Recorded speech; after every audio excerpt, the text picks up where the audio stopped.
मी मगाशीच सांगितलं की कुठलंही ऑपरेशन टायगर हे राज्यात होत नाही।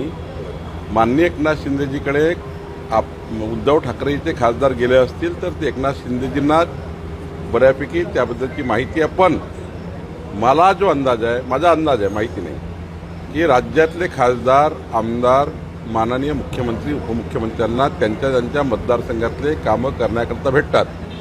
उद्धवजीकडे काही खासदार एकनाथजीला भेटले असतील, देवेंद्रजीला भेटले असतील, काही माझ्याकडे येतात। याचा अर्थ असा नाही की ते ऑपरेशन टायगर होणार आहे ना ऑपरेशन काही अजून होणार आहे। मला याच्यातलं काही असं वाटत नाही। मला वाटतं की विकासाच्या कामाकरता एकामेकाशी चर्चा होत असतं, भेट होत असतं, एकत्रित आपण बसतो।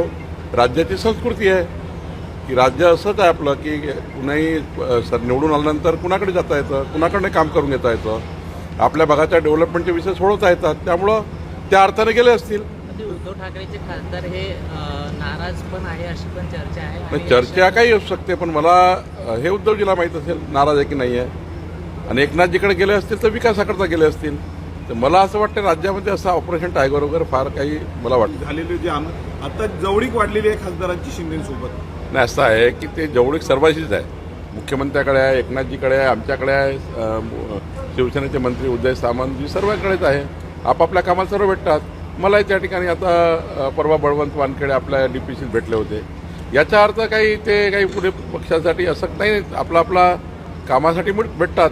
तर मला वाटतं की जे काही असेल ते विकासाच्या कामाकरता असेल, आपल्या मतदारसंघाच्या डेव्हलपमेंटचे वर्क असतील, म्हणून खासदार आणि आमदार एकत्रित पद्धतीने मुख्यमंत्री उपमुख्यमंत्र्याकडे भेटले असतील। आणि आपल्या महाराष्ट्राचा संस्कृती आहे, हे बाकी राज्यासारखं नाही आहे की भेटायचं नाही, कुणाकडे जायचं नाही। डेव्हलपमेंट करावंच लागेल आपला मतदार